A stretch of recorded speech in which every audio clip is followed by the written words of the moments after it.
বাসার সবাই মিলে প্ল্যান করছি আমরা সবাই মিলে ঢাকার বাইরে ঘুরতে যাব 4-5 দিনের জন্য। আর যেখানে ঘুরতে যাব সেটা আমার খুব পছন্দের একটা জায়গা। তো সেই কারণে বাসার সবাই মিলে কিন্তু টুকটাক শপিং অলরেডি অনলাইন থেকে করা কমপ্লিট হয়ে গেছে। এবং আপনারা যারা আমার কন্টিনিউ ভিডিও দেখেন তারাও কিন্তু দেখছেন কিছুদিন আগে আমি সুতিপোকা থেকে কয়েকটা ড্রেস কিনে ফেলছি অলরেডি।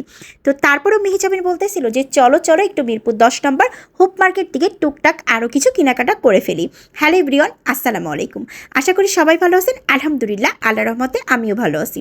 তো মেহেজাবিনের কথা শুনে এসে কিন্তু লাভই হয়েছে, বরং লস কিছুই হয় নাই। তার কারণ হচ্ছে আসার পরপরই দেখি আমার নাফিসা বুড়ির জন্য অনেক সুন্দর সুন্দর কালেকশন আছে, স্পেশালি বাচ্চাদের জন্য। তারপরে এখান থেকে নাফিসা বুড়ির জন্য যেহেতু প্রচণ্ড পরিমাণের গরম তার জন্য শর্টস প্যান্ট নিয়ে নিলাম, আর পছন্দের আরও কয়েকটা ড্রেসও কিনে ফেললাম। আর নাফিসা বুড়িরও খুব বেশি পছন্দ হয়েছে।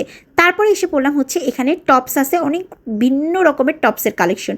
আর এত এত কালেকশন বলার বাইরে, আর ড্রেসগুলো খুবই সুন্দর। ম্যাক্সিমাম ড্রেসগুলোই যেগুলো আসলে অনলাইনে দেখা যায় সেইগুলো মিরপুর 10 নম্বর হোপ মার্কেট আছে। এদিকে আবার একটা বিগ ফ্যান নাফিসা বুড়িকে দেখে বলতেছিল যে নাফিসা বুড়ি তোমাকে কিন্তু আমার ভীষণ পছন্দ হয়, এবং সে আমাদের প্রত্যেকটা ভিডিও দেখে।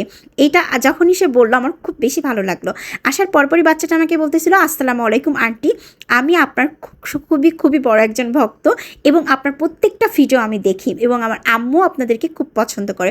এই কথাটা শোনার পরে ভীষণ পরিমাণের ভালো লাগা কাজ করলো।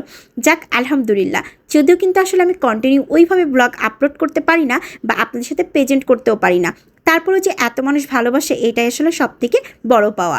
তারপরে চলে আসছি আবার গাউন কেনার জন্য। এখানে বিভিন্ন রকমের গাউন দেখতেছিলাম। এই গাউনগুলোই সেম গাউনগুলো আমি অনলাইনে দেখে গেছিলাম, যার পরপরই দেখলাম যে মিরপুর 10 নম্বরও অ্যাভেলেবেল আছে। তো চিন্তা করলাম যেহেতু আমি অনলাইনে অর্ডার করে ফেলছি সেটা একটু অন্যরকম ছিল, আর এখানে আরেকটু অন্যরকম। তারপরে দেখাশোনা শেষ করে ওইখান থেকে কিন্তু অলরেডি একটা গাউন কিনে ফেলছিলাম। যেটা কিনছি সেটা যখন ট্যুরে ঘুরতে যাব পিকচার ভিডিও আপলোড করব তখনই দেখতে পারবেন। তারপরে এখানে দেখলাম সুতি কটনের খুব সুন্দর সুন্দর টপস ছিল। টপসও কিনে ফেলছি প্রায় 2টা, আমি আর মেহেজাবিন সেম সেম। কিনা শেষ করার পরপরই এখানে অনেক সুন্দর সুন্দর পানির ওয়াটার পট ছিল। আম্মু দেখার পরে বাসার জন্য প্রায় 4-5টা ওয়াটার পট কিনলো। কেনার পরে এখানে আরও কিছু কিছু জিনিস কিনছিলাম, সব প্রয়োজনীয় জিনিস। তারপরে কিছু কিছু ড্রেসের সাথে ম্যাচিং করে ক্লিপ কেনার জন্য চলে আসলাম এই সাইডে। আসার পরপরই দেখলাম যে অনেক ধরনের কসমেটিক রয়েছে, যদিও কিন্তু হোপ মার্কেটটা অনেক বড়, আর ওইখানে কিন্তু আসলে ইউনিক ইউনিক অনেক কিছুই পাওয়া যায়। যেগুলো আসলে অনলাইনে পাওয়া যায় সেগুলো মিরপুর 10 নম্বর হোপ মার্কেটেও পাওয়া যায়। যদিও আমি মিরপুর 10 নম্বর হোপ মার্কেটে প্রায় 7 থেকে 8 মাস পরে গেলাম। যাই হোক, এখন আর আগের মতন যাওয়া হয় না, কারণ কর্মজীবনে এত পরিমাণে ব্যস্ত হয়ে গেছি, সব কেনাকাটা আসলে অনলাইন থেকেই করা হয়। যদিও আমি অনলাইন থেকে কেনাকাটা করা সব থেকে বেশি পছন্দ করি।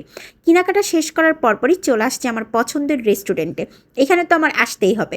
যখনই আমার মিরপুর 10 নম্বরে শপিং করতে যাই তখনই আমি চলে আসি এই রেস্টুরেন্টে। আর এই রেস্টুরেন্টের প্রত্যেকটা খাবার অসাধারণ টেস্ট হয়। স্পেশালি আমার কাছে এই চিজ পাস্তাটা সব থেকে বেশি পছন্দ। একদম নাগা চিজ পাস্তা, এইটার টেস্ট আসলে কোনোটার সাথে মিক্সড করা যাবে না। এটা একটা অন্য লেভেলেরই মজা। এটা খেতে খেতে আবার নাফিসা বুড়ির জন্য পিৎজা অর্ডার করে দিলাম। যদিও আমি এতদিন পরে আসছি, আসার পরপরই এই রেস্টুরেন্টের প্রত্যেকটা মানুষ বারবার জিজ্ঞাসা করছে আপু এতদিন পরে কেন আসলেন, আপনি কি অসুস্থ ছিলেন? আমি বললাম না, আমি অসুস্থ ছিলাম না, আসলে অনেকদিন পরে আসা হলো। এবং আমার ব্লগ ভিডিওগুলো কিন্তু এই রেস্টুরেন্টের ওনার যে সেও দেখে, সেও কিন্তু নাফিসা বুড়িকে প্রচণ্ড পরিমাণের ভালোবাসে এবং স্নেহ করে, এবং আমাদের ভিডিওগুলো নাকি ভাইয়ারও প্রচুর ভালো লাগে।